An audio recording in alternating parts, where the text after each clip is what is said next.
앞뒤 옆에 있는 친구들과 함께 인사 나누겠습니다. 우리 잘 왔어 한번 해주세요. 어서 와. 한마디 더 해주실까요? 사랑해. 제발 해봐 얘들아. 해봐. 많이 어색해요. 어색해도 기분 좋죠? 그래도 널 저주했던 낫잖아요. 그렇죠? 그 사랑해 주세요, 여러분.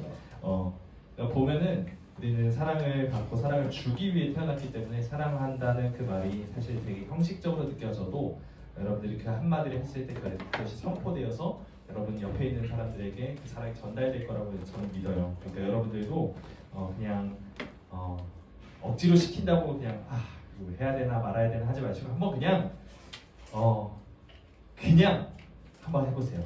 그랬을 때 그것이 여러분의 사랑의 실천 중에 가장 미약한 실천이라 하더라도 하나님 기뻐하시는 고백이 될 거라고 믿습니다. 오늘 말씀은 의인은 믿음으로 말미암아 믿음으로 살리라라는 제목입니다.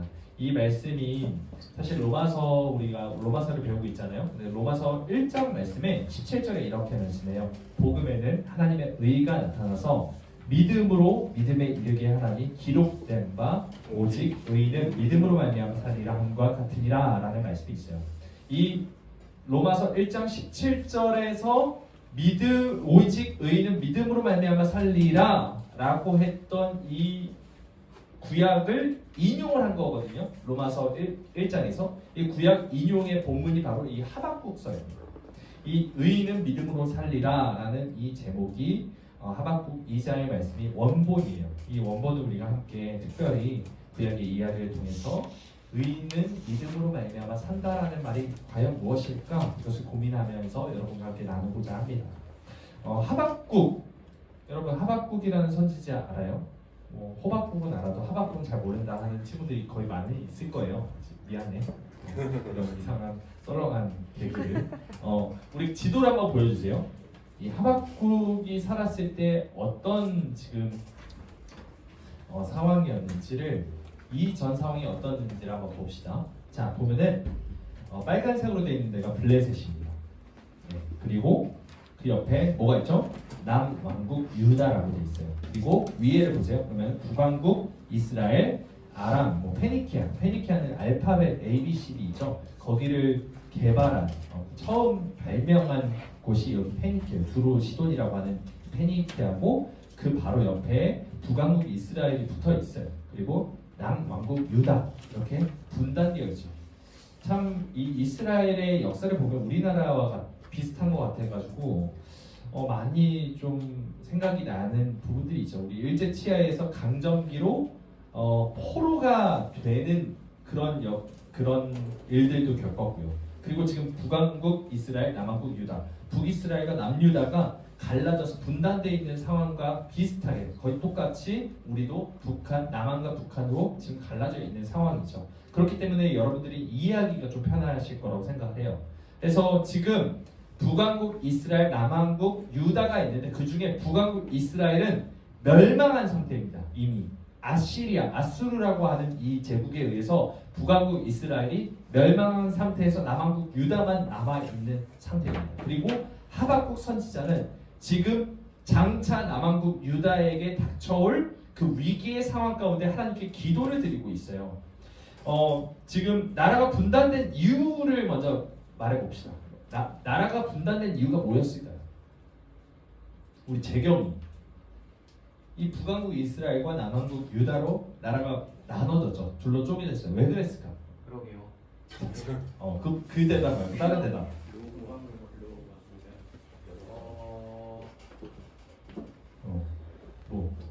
말해봐. 까먹었어요. 까먹었다고? 그거 말고 너의 생각을 말해봐. 재경. 그냥 개인적으로 왜 그랬을 것 같아? 원래 하나였던 왕국의 왕의 신하가 따로 떼가지고 가려졌던 것 같습니다. 너의 생각이 아니라 성경에 있는 것을 생각을 했구나. 맞아요. 어떻게 박수 한번 쳐볼까요? 깜짝 놀랐어요. 기대 안 했는데 잘했어요. 여로보암이라는 신하가 반란을 일으켰죠. 그래서 10지파, 유다 지파와 베냐민 지파를 제외한 나머지 10지파를 데리고 봉기를 일으켰어요. 그래서 북왕국 이스라엘이 따로 이렇게 지금 분단이 돼 있는 상태. 지도를 보면은 지금 북왕국 이스라엘과 남왕국 유다의 영토 차이가 좀 나는 걸 볼 수 있죠. 왜냐면은 저 위에는 10지파가 있고 이 밑에는 유다 지파가 2지파인데 이제 2지파가 이 땅을 가지고 있는 상태라고 보시면 됩니다. 그래서 나라가 분단된 채로 계속 시간이 흘렀어요. 그리고 북왕국 이스라엘은 아까 말했듯이 아수르라는 제국에 의해서 나라가 멸망합니다. 아직 남유다 왕국이 남아 있는 상태지만 남유다 역시도 바람 앞에 등불처럼 매우 위태로운 상황에 처해 있어요. 하박국은 남유다가 멸망하기 전에 여호야김 한번 따라해 보실까요? 여호야김 왕이 유다를 통치했을 때 활동했던 선지자입니다. 대충 유다 왕국이 멸망하기 약 15년 전에 활동했던 사람이에요. 그런데 하박국은 조금 특별한 방식으로 하나님의 말씀을 전달을 해요. 대체로 선지자들은 이스라엘 백성들 앞에 이렇게 서서 이렇게 말합니다. 여러분 모여주세요. 그 다음에 하나님의 말씀이 이렇습니다. 들으세요. 이렇게 말을 했거든요. 그래서 하나님이 우리에게 이렇게 말씀하십니다. 여러분 이거 들어야 합니다.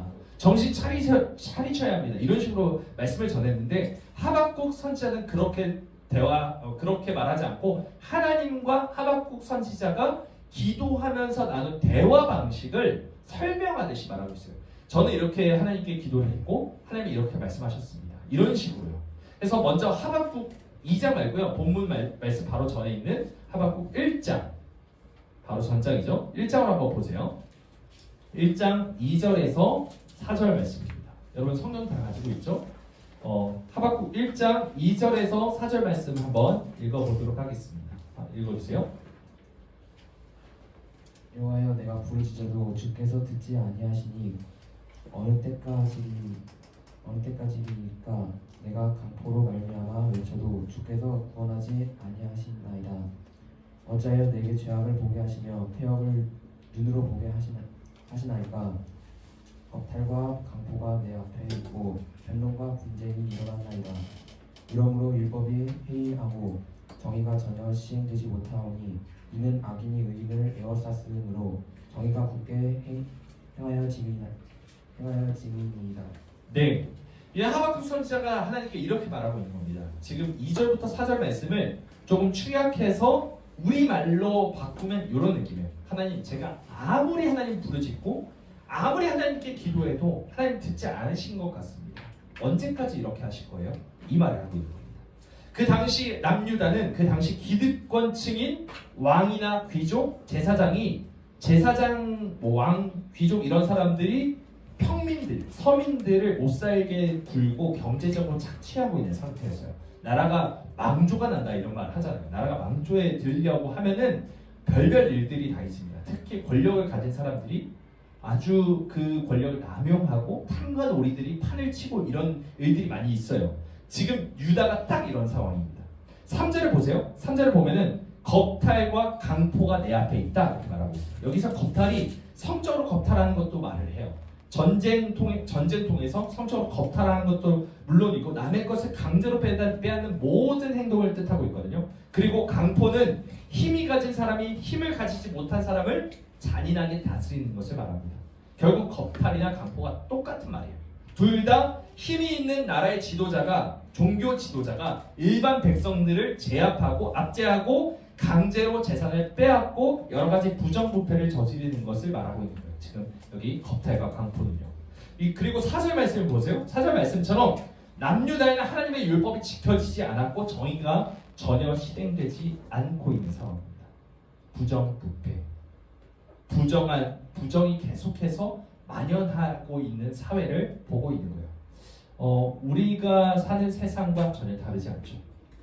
하박국 선지자는 왜 이런 불의함을 그냥 두고 계시냐고, 그냥 두고 보고 계시냐고 하나님께 여쭙고 있어요. 그러자 하나님께서 대답하시는 장면이 1장 5절부터 11절 말씀이거든요. 한번 보세요. 5절부터 11절을 보면은 위에 무슨 소제목이 있어요. 그래서 여호와의 응답이라고 나와 있는 경우를 볼 수 있을 겁니다. 성경책 덮지 말고 한번 보세요. 지금 자기 성경책 덮은 사람 다시 한번 펼쳐보고, 이거는 자기 폰에 안 나와 있어요. 폰에 안 나와 있는 경우가 있어요. 자 보면은 소제목이 있습니다.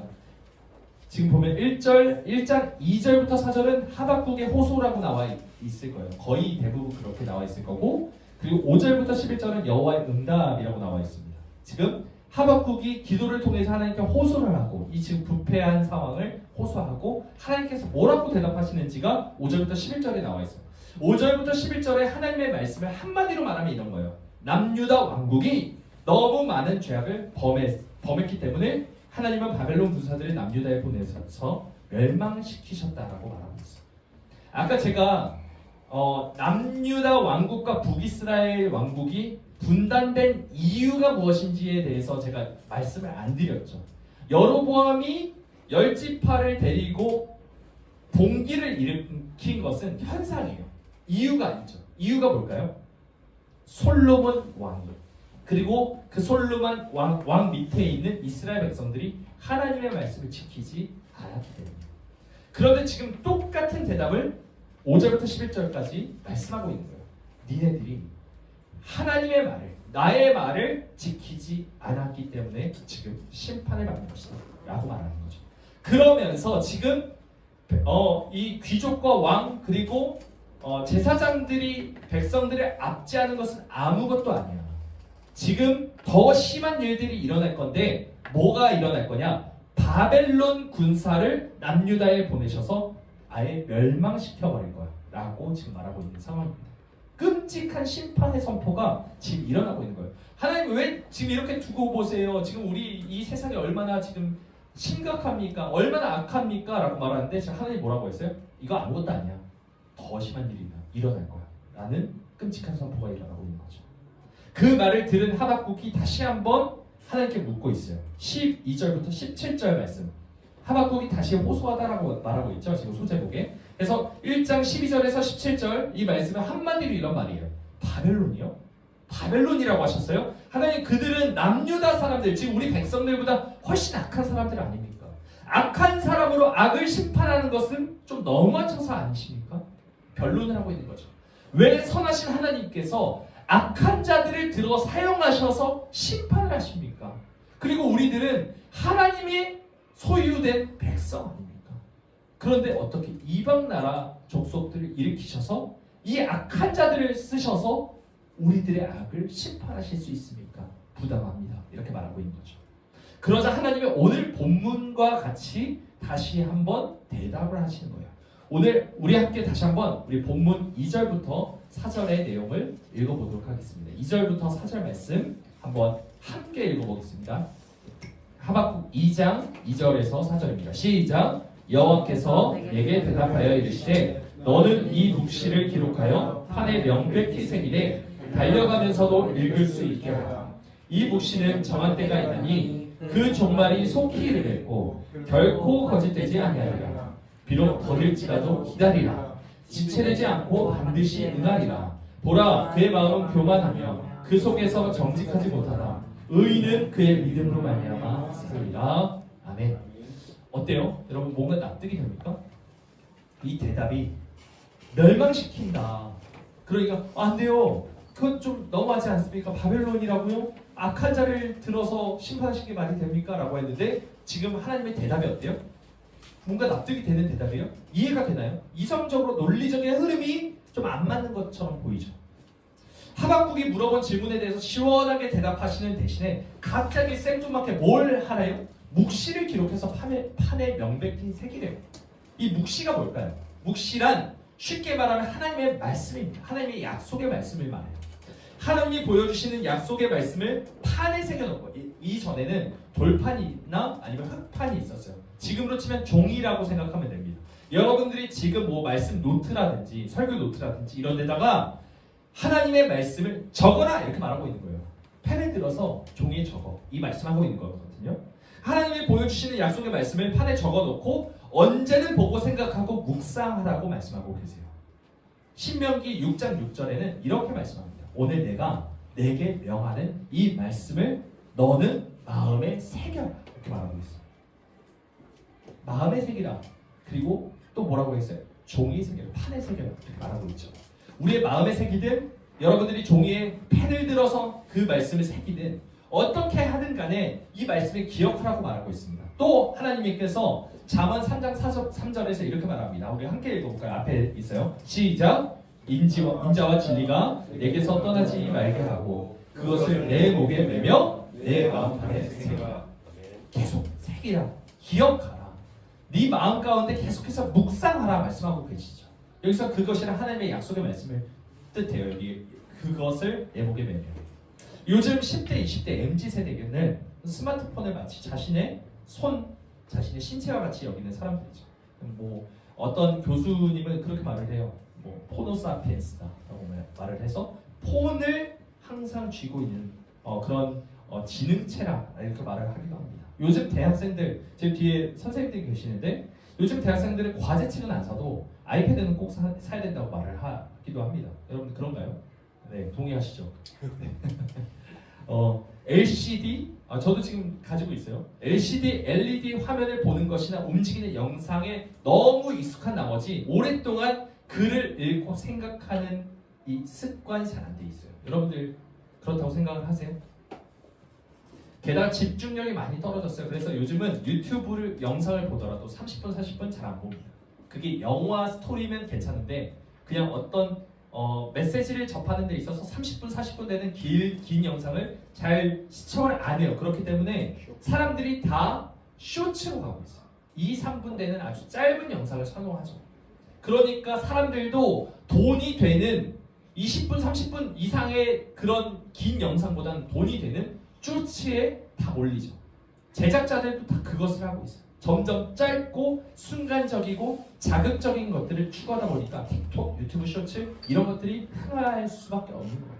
구조적으로 계속해서 문제가 일어나고 있습니다. 이런 것들이 흥함과 동시에 문제가 발생하는데 뭐가 있죠? 뭐 자폐, ADHD 이런 것들이 점점 폭증한다고 말을 하고 있습니다. 우리의 뇌가 점점 요즘 기술에 의해서 망가지고 있어요. 기억력 엄청 낮아졌습니다. 예전에 우리 장로님, 남우성 집사님, 우리 뒤에 김영기 아저씨님, 어렸을 때 한번 생각해 보세요.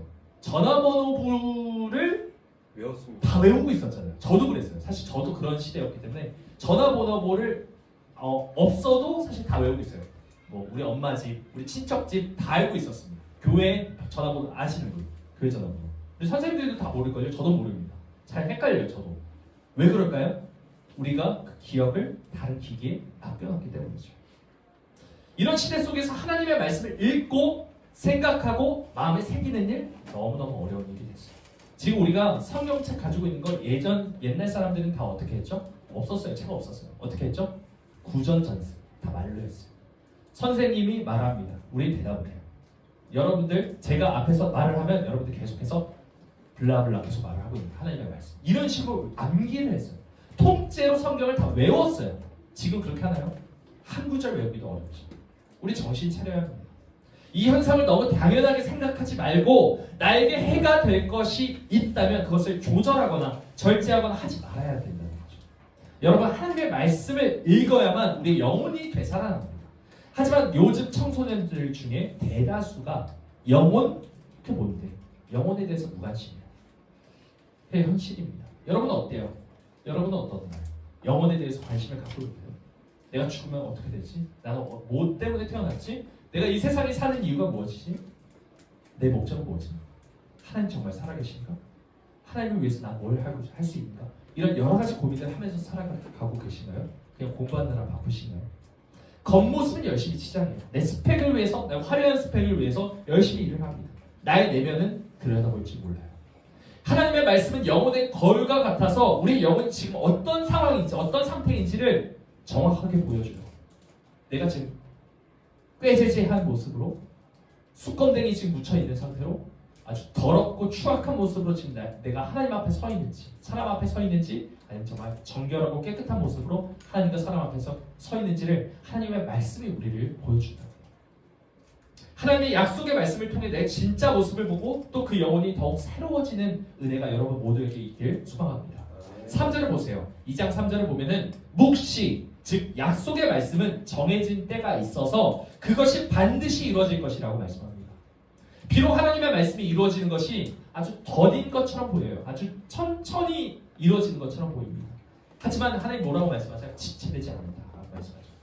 아니 늦어지지 않고 하나님의 말씀 반드시 이루어질 거예요. 이 말씀을 하고 있어요. 그러시면서 대뜸 4절에서 이렇게 말하고 있어요. 교만한 자가 있고 또 정직하지 못한 사람들이 있지만 의인은 그렇지 않아. 오직 의인은 그의 믿음으로 말미암아 살 거야 라고 말하고 있는 것이죠. 하나님이 약속하신 말씀이 당장 이루어지지 않는 것처럼 보일지라도 그것은 반드시 언젠가 이루어질 것이니까 하나님의 말씀을 계속 기억해내. 마음판에 새겨, 판에 새겨, 종이에 새겨 이렇게 말하고 있는 것이죠. 그리고 그 말씀을 믿는 자가 오직 의인이라고 칭함을 받을 거야. 그 사람은 구원을 받을 거야. 이 말을 하고 있는 겁니다. 아직까지 뭔가 좀 수수께끼 같죠. 하지만 다시 1절 내용을 기억해 보면은 그 내용이 좀 이해가 될 겁니다. 하박국 선지자는 왜 하나님께서 남유다에 넘쳐나는 죄악을 그냥 가만 두고 보고 계시냐라고 물었죠. 하지만 하나님 뭐라고 말씀하세요? 이스라엘 백성들이 하나님의 말씀을 지키지 않고 사람들을 압제하고 짓밟고 함부로 빼앗는 이 불법을 저지른 남유다를 오히려 바벨론을 통해서 심판하실 거야 라고 말씀하시죠. 하박국은 깜짝 놀랍니다. 그러면서 남유다보다 훨씬 더 많은 죄악을 저지르고 있는 바벨론을 하나님의 뜻을 순종하지 않고 있는 이 바벨론을 들어서 하나님의 심판의 도구로 사용하시는 것은 정당하지 않습니다 라고 말하죠. 하지만 하나님이 일하시는 방식이 우리가 볼 때 좀 불합리해 보이고 좀 정당하지 못한 것처럼 보일지라도 하나님의 약속의 말씀이 반드시 이루어질 것이니 이 약속을 믿고 기다리라라는 수수께끼 같은 말씀을 하셨어요. 우리가 한번 세상을 보세요. 우리 남유다, 바벨론 여기까지 갈 필요 없습니다. 우리 한번 이 세상을 한번 보세요. 참 세상에 많이 썩어 있다는 것을 알 것입니다. 여러분 알죠? 10대 청소년입니다, 여러분들. 10대 청소년들 중에 자기가 촉법 소년이라는 것을 악용하는 사람도 있어요. 그래서 사람 죽이고 사람 패고 어떻게든 학폭 저지르고 이렇게 해도 나는 처벌받지 않아. 괜찮아? 어때? 라는 양심에 화인받은 사람들이 너무나도 많습니다. 그러다 보니까 점점 범죄가 눈덩이처럼 쌓여서 강력 범죄로 심해져요. 점점 양심의 화인을 맞아서 자기가 저지르는 것이 얼마나 극악무도한 건지 모르고 더 심한 죄를 더 저지르는다는 거죠. 학교 폭력이나 왕따 이런 건 말할 필요도 없습니다. 요즘 뭐 더글로리 이런 것도 여러분들 알잖아요. 학폭으로 인해 생긴 그 모든 상처와 아픔을 다시 복수의 연속이 되는 거죠. 학폭이나 왕따 같은 문제를 겪고 있는 학생이 있어도 자기가 피해를 입을까봐 나 몰라라 하는 친구들이 주변에 대부분일 거예요. 청소년 자살률 계속 늘고 있어요. 유튜브, 게임 말할 것도 없어요. 포르노 이런 중독적인 컨텐츠에 빠져서 몸과 마음이 병들어가는 학생들이 너무 많아요. 여러분들 자유해요? 이 말에서 떳떳하신가요? 이런 문제는 점점 더 커졌으면 커졌지 줄어들지 않을 겁니다. 시간이 지나면 지날수록 더 심각해질 것이고 영적으로 점점 더 어두워질 거예요. 세상이 마치 세상을 보면 죄에 잡아먹힌 것처럼 보여요. 이 땅에 희망이 있나? 이 세상에 살아가서 무슨 의미가 있지? 라는 생각이 들어요. 세상에 가득한 이 문제들이 과연 해결이 될 수는 있는 건가 하는 의문이 들어요. 여러분들 이런 의문을 갖고 살아야 됩니다. 이 세상에 과연 소망이 있는가? 어떻게 우리는 이 세상을 살아갈 것인가? 과연 구원은 있는가? 이 고민을 여러분들 가지고 계시지 않는다면 그 고민과 그 의문과 그 생각들을 가지고 하나님 앞에 나아가지 않는다면 여러분들 아무런 생각 없이 그냥 꼭두각시처럼 그냥 그렇게 생각 없이 살다 죽게 돼요. 여러분들 반드시 몸부림쳐서 생각의 힘을 기르시기 바랍니다. 그냥 생각의 힘, 세상 사람들이 말하는 생각이 아니라 하나님의 말씀을 근거한 생각이 있어야 합니다. 하나님의 약속이 이루어지는 날이 정해져 있고 지체되지 않고 반드시 오게 될 것이라고 말씀하고 계세요. 우리 함께 14절 말씀 읽겠습니다. 2장 14절 말씀. 시작. 아직 못 찾았나요? 여기 앞에 없어요? 여기 성경 보세요. 2장 14절 시작. 이는 우리 바다를 덮음같이 여호와의 영광을 인정하는 것이 세상에 가득함이니라. 아멘.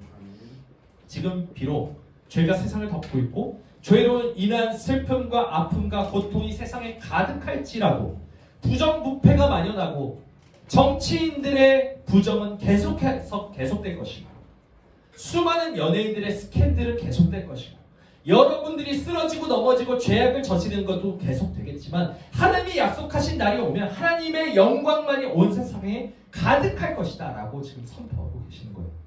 죄 대신 하나님의 영광의 빛이 빛나는 세상, 서로를 향한 미움과 시기는 사라지고 서로를 향한 배려와 희생이 가득한 세상, 중독에 빠져 육체와 정신의 그 모든 힘을 축내는 대신 하나님의 영광을 바라보고 기쁨과 찬양을 올려드리는 그런 예배가 회복되는 세상, 이런 세상이 바로 하나님이 약속하신 날에 이루어지는 하나님의 나라의 모습이라는 거예요.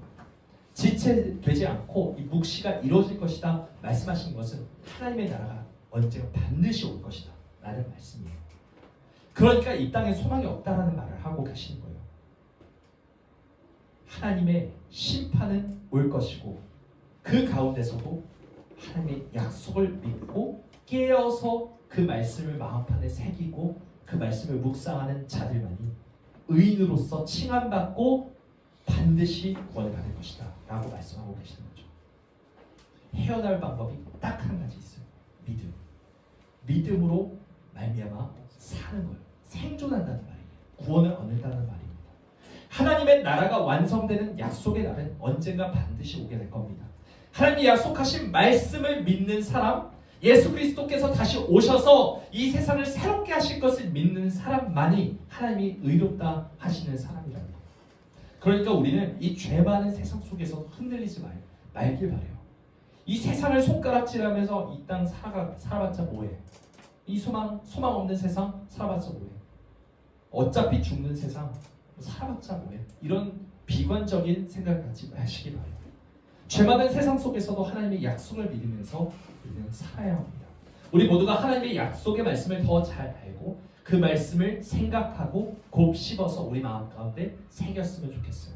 약속의 말씀인 성경을 가까이 하고 그 약속의 말씀을 굳게 믿어서 하나님 나라에 이르는 저와 여러분 모두가 되시기를 주님의 이름으로 간절히 소망합니다.